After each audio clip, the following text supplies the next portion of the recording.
This is The Locker Room, where the coaches of Husson University talk sports. Hello everyone, I'm your host Alex Nivus, and this is The Locker Room, a show that introduces you to the coaches and athletes of Husson University. Today I'm pleased to be joined by Gabby Price, head coach of the football team.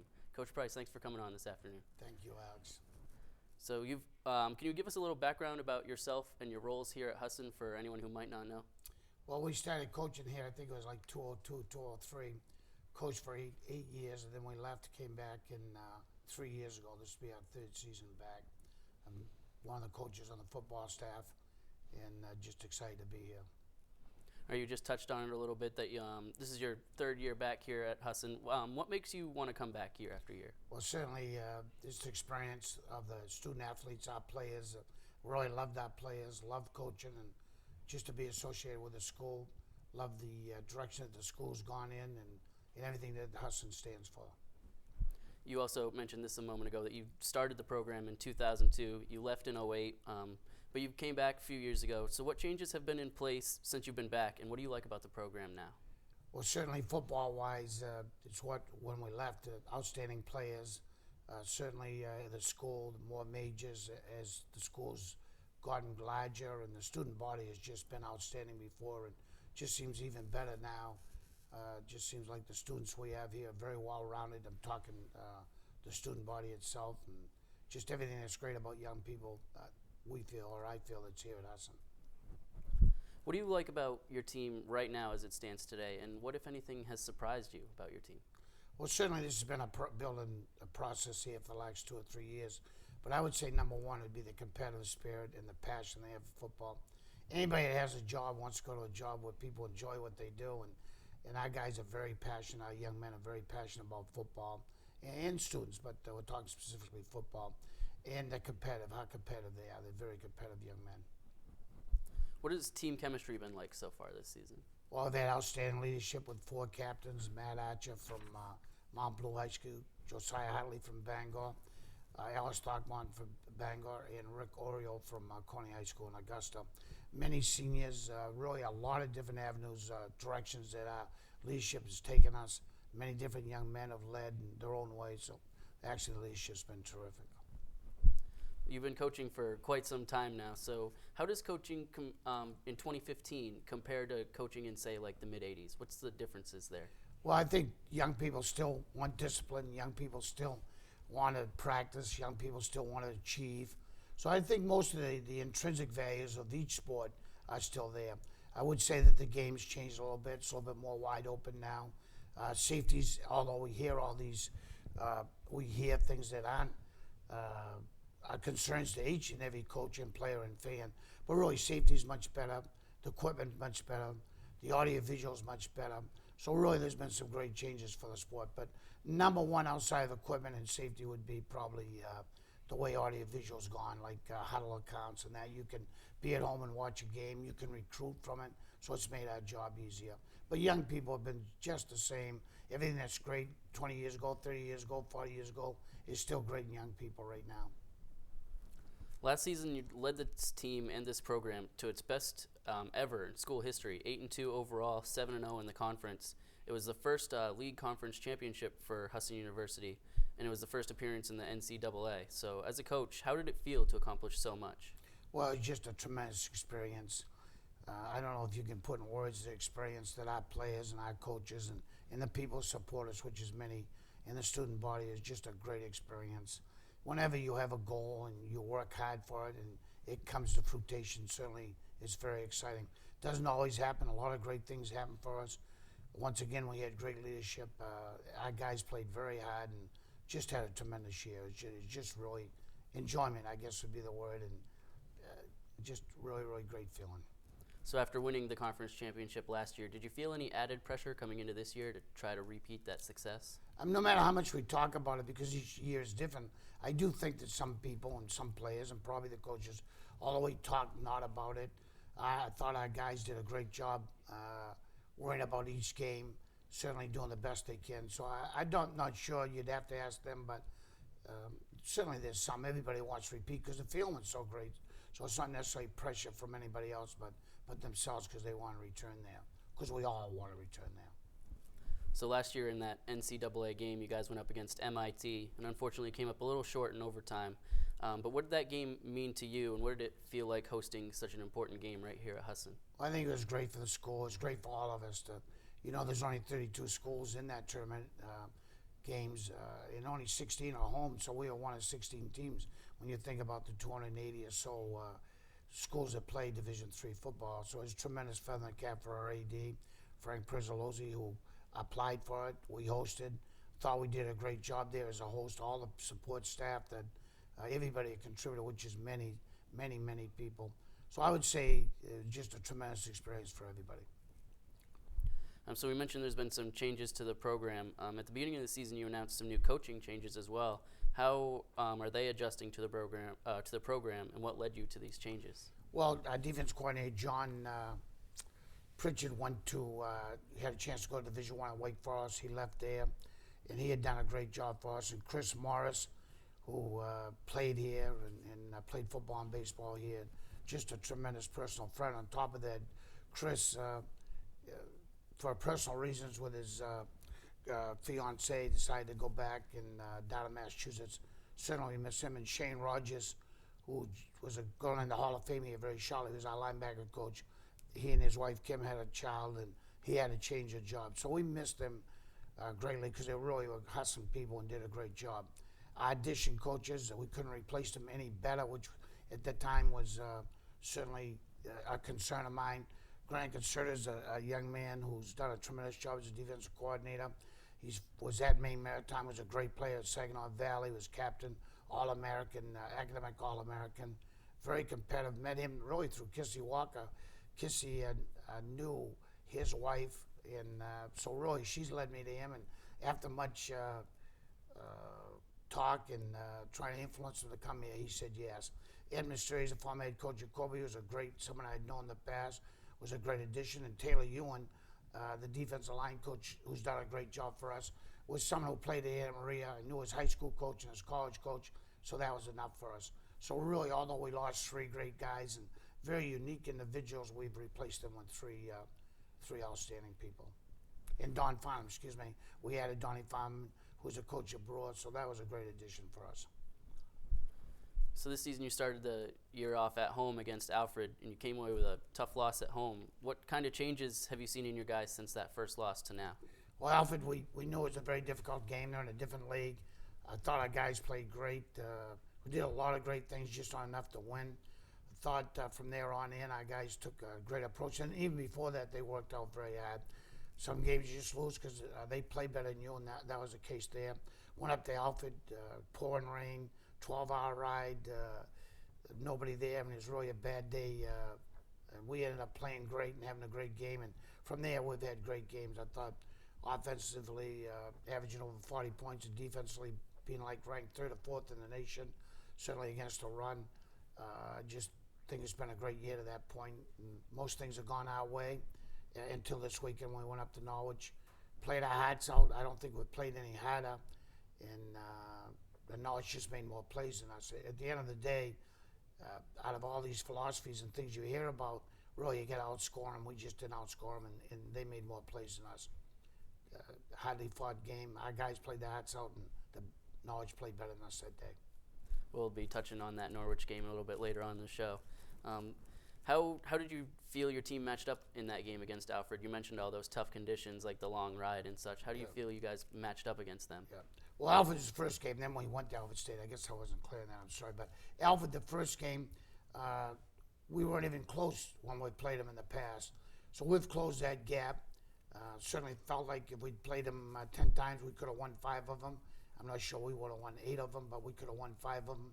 So we've closed the gap there, and that's a great tribute to our players.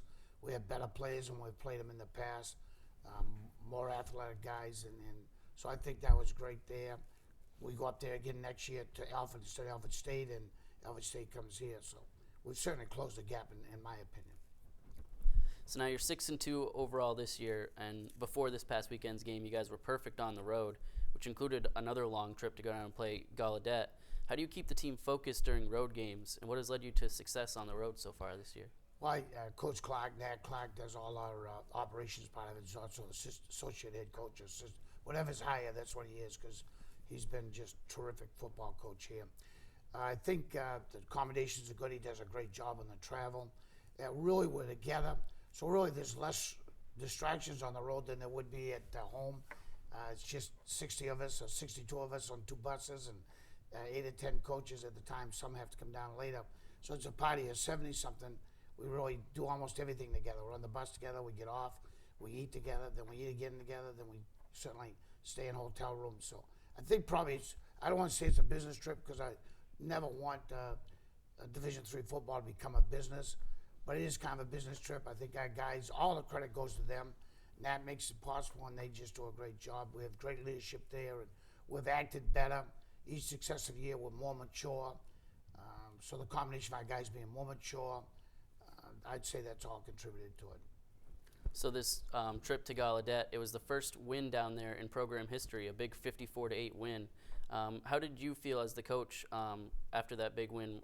What was the morale like on the bus ride home? Well, it was really exciting because at halftime, we took out all the so-called starters, and everyone else got to play a whole half, which very seldom happens because most times when you're ahead, you even give the first string a drive in the third quarter. We did not do that.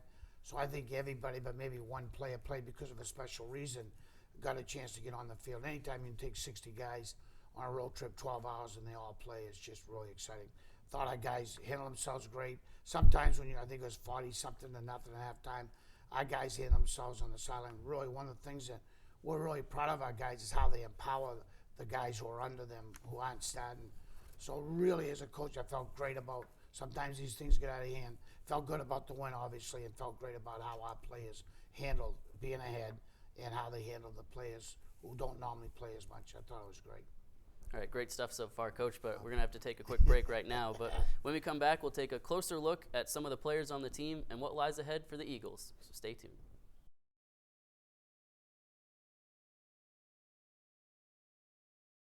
How can I help my daughter with her reading? Searching for help with Dachshund reading. No. Let me try. Sarah's bright, but when she's reading, she has trouble sounding out words. Playing world music. What? I give up. Wait, I was trying to show you how Sarah feels every day. Frustrating, isn't it? Redirecting to understood.org. Join parents and experts at understood.org, a free online resource about learning and attention issues to help your child thrive. Everywhere that we go, he makes people laugh and makes people smile, and I feel like I have that quality. He's the one who always takes me fishing. I watch golf with him. And I watch him cook, because when I grow up, I want to be a cook too. We have the same faces like this. Dad is the one, when you fall, that picks you up. That unconditional sense of presence and reassurance is really what makes him my father. So who's going to do what?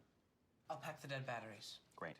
I'll only put what I don't need into a duffel bag. Perfect. That's totally unhelpful. No problem. Meanwhile, I will try to comfort everyone by speaking in a calm voice. And who is going to handle supplies? I can forget to do a list for us. Thanks, pal. We couldn't be any less prepared. I'm proud of you guys. Talk to your kids about who to call, where to meet, what to pack. Visit ready.gov/kids for tips and information. Welcome back to the locker room. I'm your host, Alex Nivus, and we're pleased to be joined by head coach of the football team, Gabby Price. Thanks for sticking around, Coach. Yeah. Thank you, Alex. After a 6-game win streak, you finally found that close matchup that we talked about before the break with Norwich. Can you talk a little bit about that game and what went well and what didn't go well? Well, once again, I thought our approach was great. Guys played their hearts out. It looked like it on the field. You can't, because you're involved in the game, then after watching it again on video, they just played their hearts out. In a nutshell, you have to outscore teams. We were down there, we didn't score enough.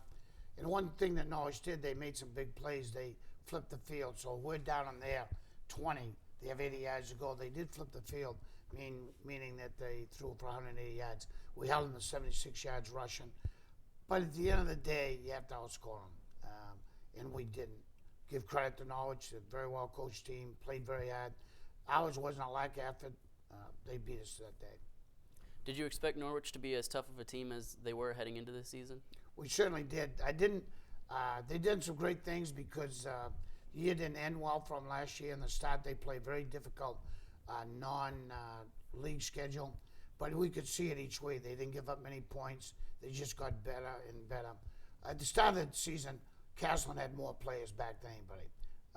And then, obviously, Norwich, most championships go through Norwich in football here over the year in this ECFC league. So we're not surprised at anything. They have a great football program.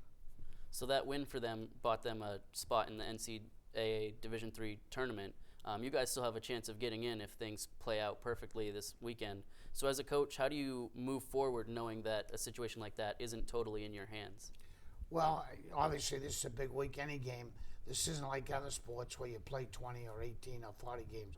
We have a 9-game schedule. This is senior day or senior week for us. So it's a huge game. Mount Ida's, Benark, rival. If you have a rival, it's 300 miles away. But we always play them the last game of the season. So that's enough incentive right there that one of the things that football guys know, you lose, you win, you jump on Monday, you celebrate, or you cry for 24 hours and then you get ready for the next opponent. Then when you're older, that's when you tell the war stories. But certainly the game itself is very big for us. There's a chance for an ECAC bid, which would put us, it's a 1-game thing, which would give us a chance for next week. But we would have to win 7 games to be considered. And then at that point, I think we'd have a good chance if we win 7 games, and that would be this Saturday. So how are you preparing the guys for knowing what's at stake for this weekend's game? Well, we talked to them on Monday. The guys are pretty aware, as all you young people are, and you've been empowered in the right kinds of ways. So they're aware of the situation. It's not like they're shocked or anything. When I talked to them about us applying, in which we did, our AD applied, Frank applied, and for us to go to the ECAC championships, bowl games, they were all on board. They wanted to do it. It'll extend the season another week, so they were excited. I think that's enough incentive. The pretty prideful group, and we have 16 seniors or 15 seniors graduating who will be playing their last home game. That's another incentive. Yeah, you touched a little bit about right there, Senior Day coming up this week on Saturday. Can you talk a little bit about what all those guys, those 15 or 16 young men, have brought to the program in their 4 years here? Well, I mean, when they started, this program was kind of low. They had won like 3 or 4 games in 4 years. For them to hang around last year, I think we had 19 seniors. It was either the most or the second most of New England Division III graduating. And I'd say this 15, 16 will be right up there too, which is a great tribute to these guys. Once again, nobody gets paid in Division III sports, and a lot of people have different things that goes on, and usually if you're not successful like they weren't their freshman year, for them to hang in there. So it's a great tribute to them. It's a great tribute to Husson football in general, but specifically the players. Husson football is about his players, so just tremendous what they've done. Quarterback Joe Sacarici is one of those seniors. He's had a great career here at Husson. Can you talk about the growth that he's made since he came here and the impact that he's had on the program? When we got here, Joe, we hadn't seen him in spring ball, so we went with a different player quarterback. And then we moved Joe over because of some circumstances in the middle of that would have been 2013 season. Joe had about a week's practice, and he had been a quarterback. We knew him certainly from high school, and that was a plan the next year to play him a quarterback, meaning the 2014 season. We won 3 games with Joe. They lost 1, and then he got hurt up to Norwich. Last year, he led us to an 8-2 season, and this year certainly was 6-2 at this time. And Joe got hurt, unfortunately, again at Norwich, and won't be playing this weekend. But his leadership, how he's matured, he's a very athletic young man, and just had simply an outstanding season this year, just outstanding. Well, we've seen his backup, Corey Brandon, get some snaps in some of your guys' big wins. So now that Joe Sacarici is not going to be playing this weekend, are we going to see Corey step in and be the starter? Well, yeah, Corey will be the starter this weekend. He went in and drove us into a touchdown at the end of the game, and Corey's got a great way about him. He's really been out of high school 2 years because he went to a school, NAIA school, in his last year, 2014, and then transferred here in the spring. So he had a spring with us, and he's had the whole fall with us. So it's not like he's just a freshman out of high school. He's really we don't redshirt in Division III only for injuries, but he's a redshirt because of where he went before. Speaking of young players, sophomore running back John Smith, he's been great again this year. 15 touchdowns, averages about 157 yards per game. Did you expect John to be this much of an asset when he came into the program last year? Well, we'd seen him when we saw him on film and on video. We knew he was very good. Didn't know anything about his passion, which is off the charts. What football means to him. I remember saying last year, "What's wrong with John?" to our running back coach, Coach Query, and Nate said he just loves football, Coach. That would be the single best way to describe. John's very quick. He's athletic. He's tough. Probably the consummate team player. I don't think he's got a lick of ego. If I haven't seen it in 2 years, so we're not surprised at how good he is. We're surprised how good he is as a person. He's been ECFC Offensive Player of the Week twice this year. He's already leading the conference rushing yards per game, and rushing touchdowns. He's already accomplished so much in 2 years, so what can he possibly do more in his next 2 years? Well, I think all our guys, they lift, they get better, they see things as things that John could do better. I know it doesn't seem that way, but he's a better pass blocker than he was last year. There's some things. I think each athlete, I think the great ones take something that they want to get better at, and then they work on that. Almost all our guys, if they want to get strong on the legs, they really work on the legs. Or whatever it is, they want to have better hands, they certainly catch 100 balls a day. I think what happens in football that's different than basketball, someone shoots the ball all day, or baseball, they throw batting practice, you hit the ball. But football can really do the same thing. If you're a quarterback, these guys are throwing the ball a lot, your receiver, they're catching it. And so there are foot drills and all these kinds of things that would allow you to get better. A player that has continued to get better as the years go on as well is Alex Throckmorton. He's leading the way defensively, 54 tackles so far this year. Have you been surprised with how successful Throckmorton's been? I'm not. I was when he went from a junior in high school to senior, because I'm from Bangor, and Nat Clark was coaching at the time, and happened to see them a couple of times, and Nat said, "You ought to see this guy," and this guy, Ellis. And I just thought he had a tremendous senior year at Bangor High School, played great. Kind of how high school goes, you know, sometimes it takes a year or two, and then he sat out a year and went to Maine. And I remember when we get named the new staff here, I said to his father, "Well, yeah, Ellis should come play here. He should play football." And not that it's Husson, but I think what happens is that you're good at what you do. If someone's a good artist or a musician, the football player should play football. And that's just how I felt for him. I have to see him play at Bangor, how much passion he had and leadership and how much he loved the game. I'm not sure I answered your question, but he certainly, certainly we knew he had some great skills, and certainly hadn't disappointed. He's usually unique. He's really a unique guy because he practices and plays the same every day, and you wouldn't know any difference from him. He shows up for everything, and if it's in the weight room, and just really a wonderful human being and a wonderful football player. Are there any other defensive players that are playing alongside Ellis that we aren't necessarily giving the recognition that they deserve? Well, actually, both those linebackers are very as good as anybody in the league. Bryant Wade's started here 4 years, the year before we got here, and just had a great year this year. Played well last year, got hurt up to Norwich 2 years ago like Joe, and he's just played great. Matt Perlin's a senior who's nose guards, had a great year for us. Kenny Sweet was a great player and got hurt, but Alonzo Connors from Gardner's worked like the devil for 2 years and then ended up playing great this year. Jordan Hurson's been as steady as anything you could be at cornerback, and Luke Washburn certainly a player, the guy up front. Ian Palm would be, I called him on Sunday and said I've just never seen anyone play any harder than he played Saturday against Norwich. Is kind of undersized, but Roy has a high size of a lion. And Marquise Jimenez is about as steady as you can go. And Rick Oriole's captain's done a good job. So most of those guys on defense, all returning except 1 and 2, have done a good job. Gene Gabriel, who's a very athletic, been on the cusp. When Kenny got hurt, he got his chance. Probably should have played more before, but he just done a great job. So sorry I can't sing loud, but really there's just some really good players there, and they're really tight together. I hope I haven't forgot someone, because I'll hear about it. There's nothing wrong with loving every player that you have Right. on defense. Yeah. So we mentioned right. before. Oh, sorry, Coach. No, we it's mentioned great. before the 16, 17 seniors you guys are going to be losing. How do you go about recruiting, trying to replace some of those guys? Yeah, we're a little different than some schools, because some junior just called us before we came up. We don't recruit juniors. We may see them in the summer. Really, most of our senior recruiting, our coaches went to camps, went to several camps around, get some names.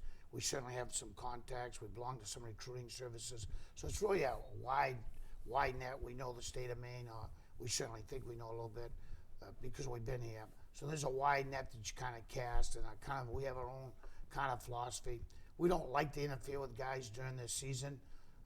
Say Brewers playing in Brunswick, and there's guys who are recruiting them on Friday or Old Town and Winslow. We really wouldn't talk to them because we'd like to have them concentrate in the high school season.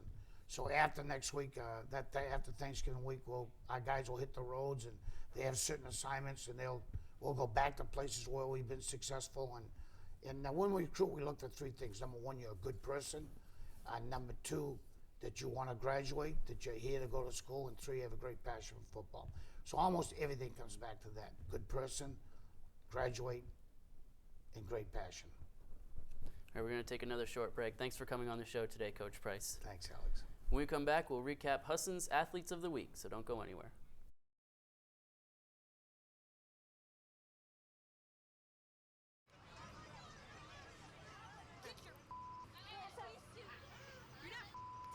Yes, I am.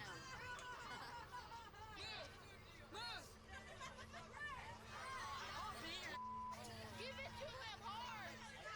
No. Every day, kids witness bullying. Why you stab me with it? They want to help, but don't know how. Teach your kids how to be more than a bystander. Visit stopbullying.gov.